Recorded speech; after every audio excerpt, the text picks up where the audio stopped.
Hi Space Monkeys! So we are back from E3. We wanted to share with you that demonstration, which is a mix between a technological demonstration of the engine that we call Voyager and the actual game with some gameplay elements. So here you can recognize the big mothership that was in the trailer.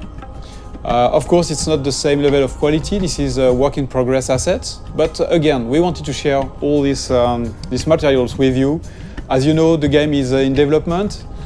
We still have a lot of things to do, but it's cool to share with you where we are on that spaceship part.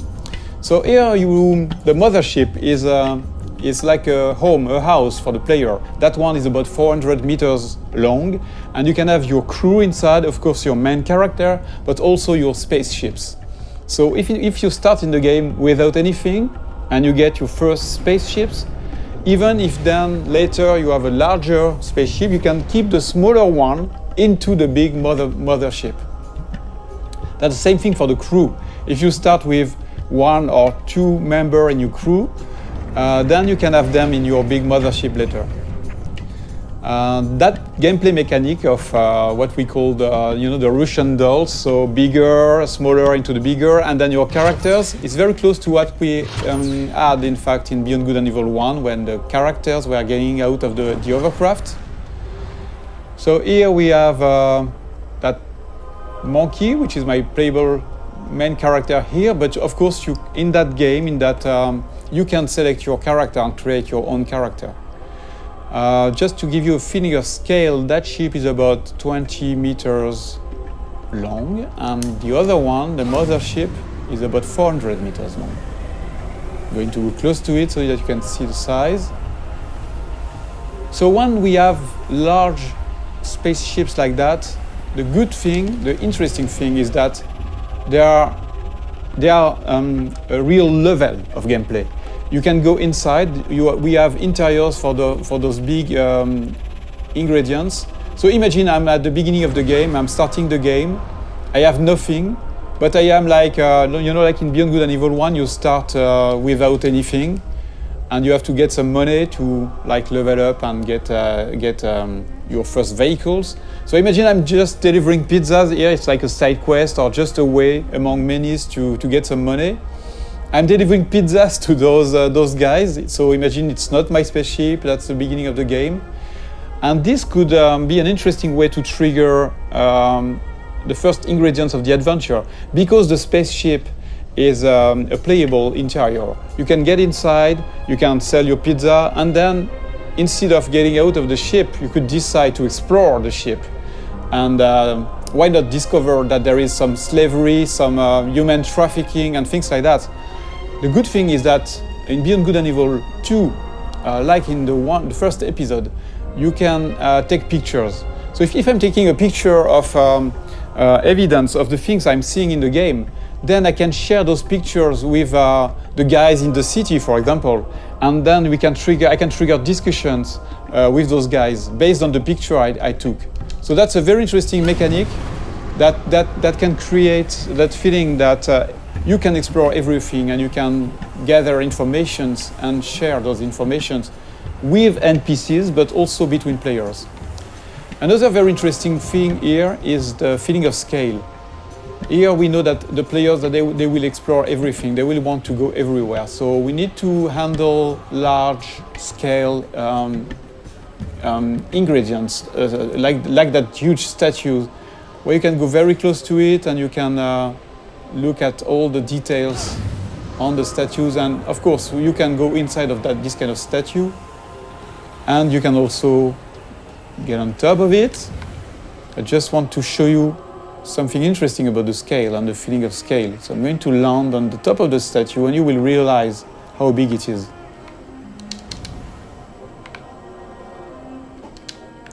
So here we have a wonderful vista, and I want to show you. So I'm going to go more in the developer edition mode, where I can move the camera very easily, and you can really notice and understand the feeling of scale when you look at that little monkey on top of the big statue. This is just a part of the head of the statue, and you're already very small. And it's very interesting to understand the scale of things. Here you see that the statue is really, really big. The statue is about 700 meters high. And the very interesting thing, again, is that, in fact, that statue, which is big, is just into a big city that is very small, in fact, compared to the continent here, the size of that big island, and which is a small part of a big planet.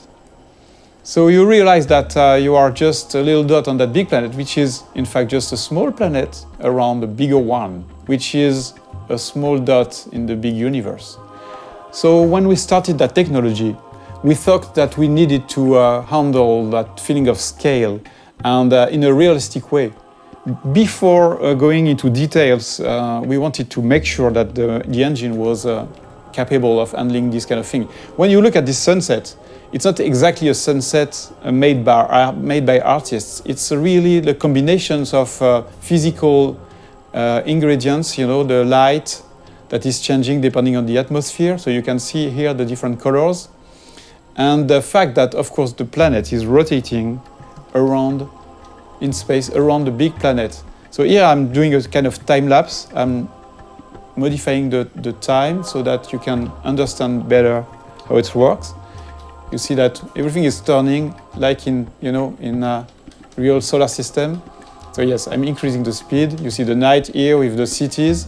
So another important thing is that you can, at any time, you can go everywhere.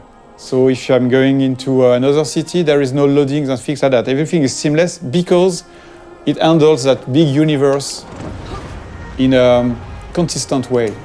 There is no sheet or things like that. You can really appreciate the point of view wherever you are. It will be the same mechanics. So that was one of the big features we wanted to make sure that we had before showing the game to the public, to everybody, so that we wanted to make sure that the technology was working and this big ambitious game was feasible. I'm going back to my spaceship. I want just to show you some gameplay ingredients. I'm going to change a little bit the time so that we have a bit more sun. Yeah. So that spaceship is very, very nice. It's very close to the Beluga we had in Beyond Good and Evil 1.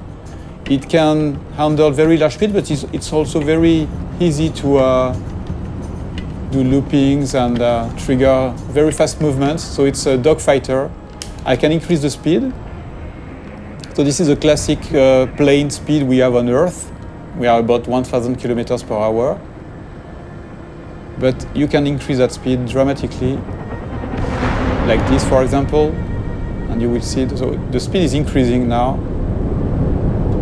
You see that it's about 5,000 kilometers per hour. Let's go back in the city so that we can really understand the speed. And I can increase the speed again. Whoa. Use some tricks, movements. And then we are going to do a looping, for example. So you can combine anything, any movements. And the very nice thing too is that you can even increase the speed to 20,000 kilometers per hour, which is a lot. I'm going to try, to drift like that. So at any time you have the drifting mode, you have all these very interesting movements. But of course, the biggest things you want to do in this kind of situation is to go in space. So let's trigger higher speed. And you see this little effect around the spaceship is because of the friction of the atmosphere. If I don't increase my speed, there is no reason to have more friction. But if I'm increasing the speed, you will see that the effect is stronger. And same thing if I'm going very, very fast.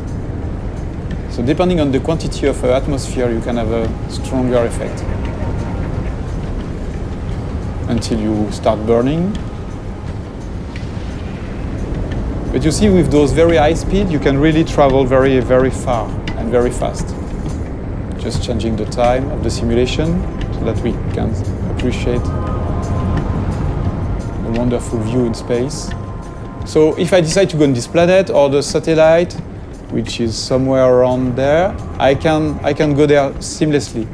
And the more the further you are of the planet, the faster you can go because there's no more atmosphere, so no more friction. So here still have a little friction. But of course you can go back onto the planet whenever you want.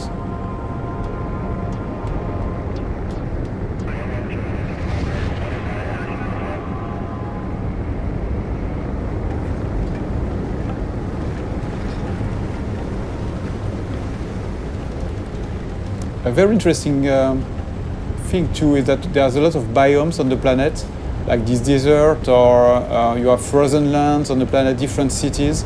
So we don't want empty planets. We want planets with landmarks, with places to explore. There are mountains where you have some monks living there. So they are not empty, repetitive planets. The planets we aim to work on, to make our planets with life. And the planet itself is living somehow. For example, that planet has different, I would say, big biomes. Because that planet, as I told you, is a satellite of the bigger one, the one that is in the foreground. A part of that planet is protected, like the moon. Our moon is a part of the moon is protected by Earth.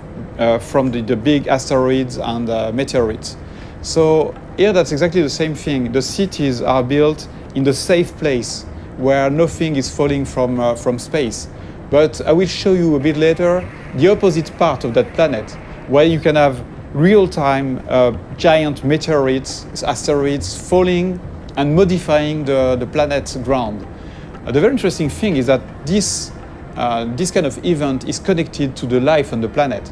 So that, yes, you've got those cities on the safe place, but once the big giant meteorites are falling on the other side of the planet, then you have the big companies that are sending the slaves on those very dangerous places. And a lot of slaves are dying trying to gather the meteorites goods, all the things that are falling from space and crashing. They are taking those rare materials and risking their life. So it's not just about the planet on one side and the story on the other one. The planet and the story are connected, and that's a very important thing for us. So again, let's look at that planet modification process. Okay, so now we are back on the other side of the planet, the side that is bombarded by meteorites. Here, we just want to showcase the ability that we have in the engine to modify the whole planet in real time. So here, for example, imagine that you're flying over that region. You can have a huge meteorite falling in front of you, and you will have all these one incredible effects on the planet, but also on the other spaceships. So that's a very important feature for Beyond Good and Evil. We want interactivity to be the heart of the whole experience, not just with characters, not just with spaceships, but also with a big, huge planet. So thank you for watching that video. This is our first Space Monkey debrief. Many more will come, and we would love to have you leaving us your comments on this Space Monkey program site. So please comment, tell us what you think, and expect way more videos like that. Thank you very much.